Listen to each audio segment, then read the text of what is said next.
Hello everyone, welcome to Angel's Classroom. In today's class, we are going to see about rectifiers. Okay, so see this diagram. This electronic devices such as laptop, touch, remote, and your mobile phones. When I am plugging it to AC, it says no, I need DC, right? So next one is my rectifier definition. So a rectifier is a device which converts AC voltage to a pulsating DC voltage. That can be done by using either one or more diodes, right? So and we also know that the diode which allows the current flow in only one direction.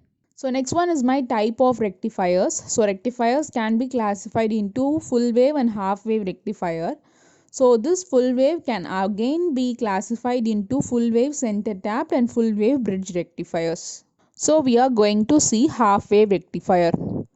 So a half wave rectifier is a type of device that allows one half cycle of the AC voltage, whereas blocking the other half cycle.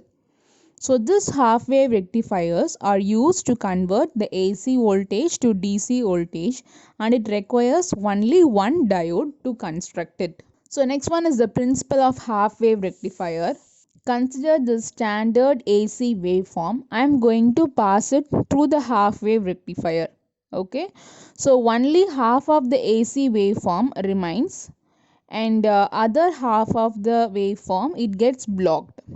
Okay, so this is the circuit diagram of half wave rectifier. It has three main parts. The first one is transformer, the next one is resistive load, and the third one is your diode. So next we are going to see about operation of half wave rectifier. So in this half wave rectifier, consider a case like I am passing a AC voltage. Okay, so when I am passing this AC voltage, what will happen? This diode is going to be a forward bias. Okay, so and so you will get this desired output across the load. Whereas during the negative half cycle, the diode will be reverse bias and the flow of the current is blocked. This is the corresponding output waveform. So when I am applying a single AC voltage, so this is the corresponding waveform I am getting across the load resistor. So these are some of the different types of analysis we are going to calculate, or else we are going to analyze for this half wave rectifier. The first one is your DC load voltage. So VDC, the average DC value will be equal to area under the curve over full cycle divided by base period. So for finding out these values, I am considering the area under the curve is 0 to 2 pi and the base is 2 pi.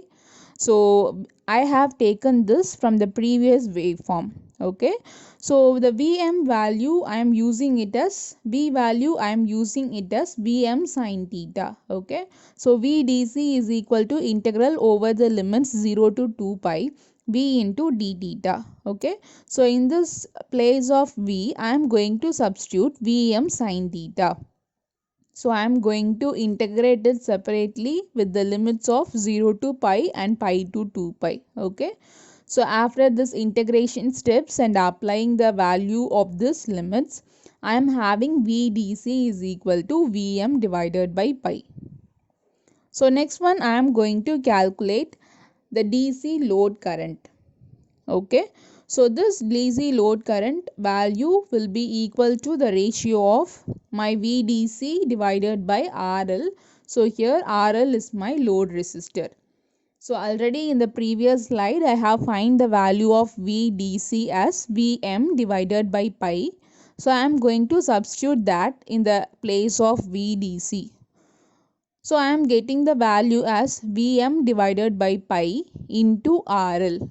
Now I am going to replace this Vm divided by pi as Im, and therefore we got Im divided by RL. So this Im will be equal to Vm divided by Rs plus Rf plus RL. So this Rs is the transformer secondary winding resistance, and Rf is your diode forward resistance, and RL will be your load resistance.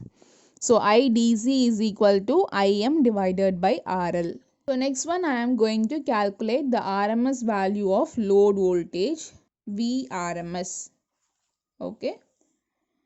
So the RMS value of load voltage, that is equal to the square root of area under the square wave divided by base. Okay.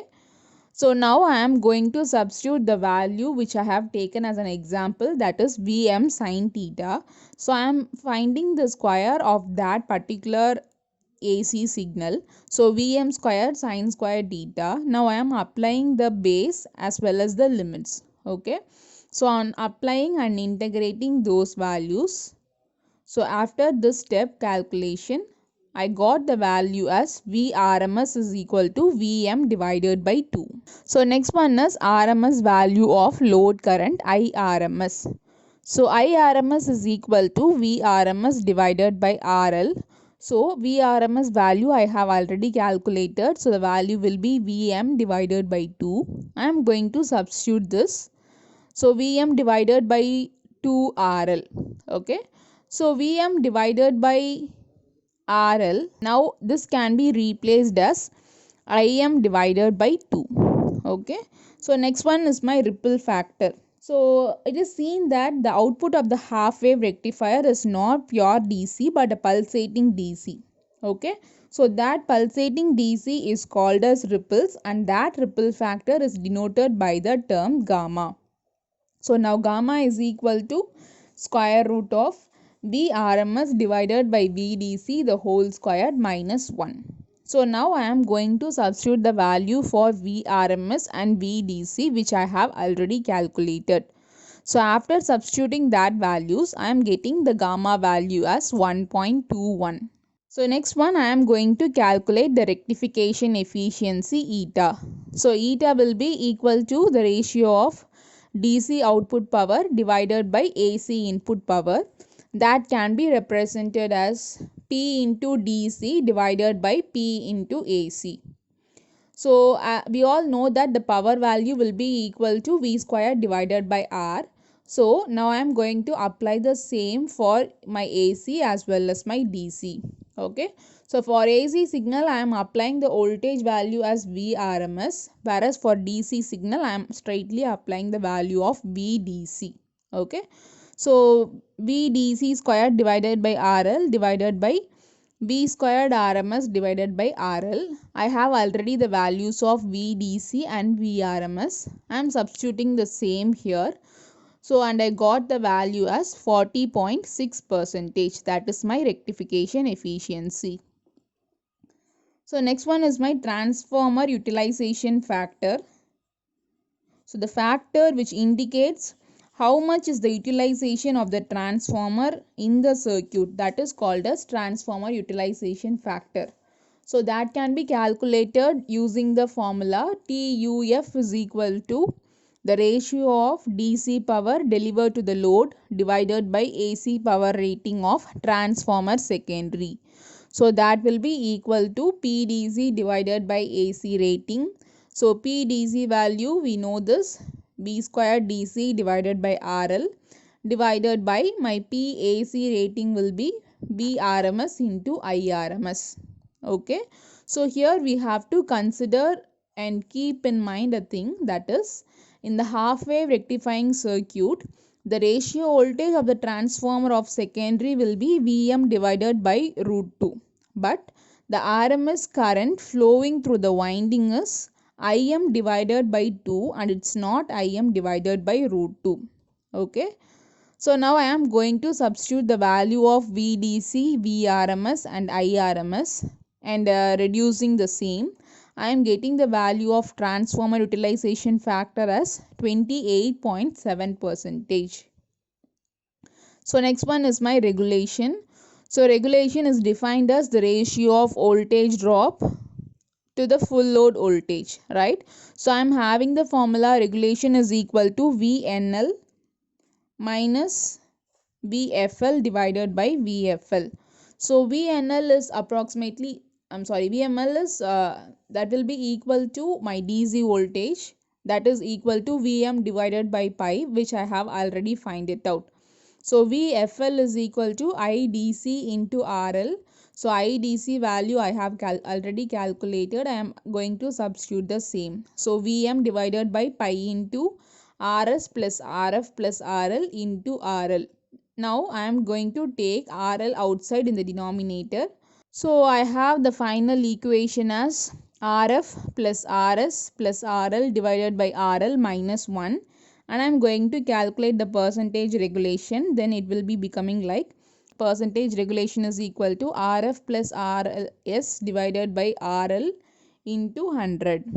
So the next one is peak inversion voltage. So the peak inversion voltage is the maximum reverse voltage that a diode can withstand without breaking down. So PIV is equal to VM, that will be equal to square root of 2 into VDS. Okay. So during the positive half cycle, the AC input on the diode D1 is forward biased, whereas in the negative half cycle it becomes reverse biased, and so there is no current flow or else the potential drop across the load resistor. So the final thing is, these are some of the advantage and disadvantage of this half wave rectifier. So the advantages is very simple circuit and it is of low cost, and the disadvantages, it has a high ripple factor but the efficiency is only 40.6%. The transformer is not fully utilized and the regulation is poor. Thanks for watching.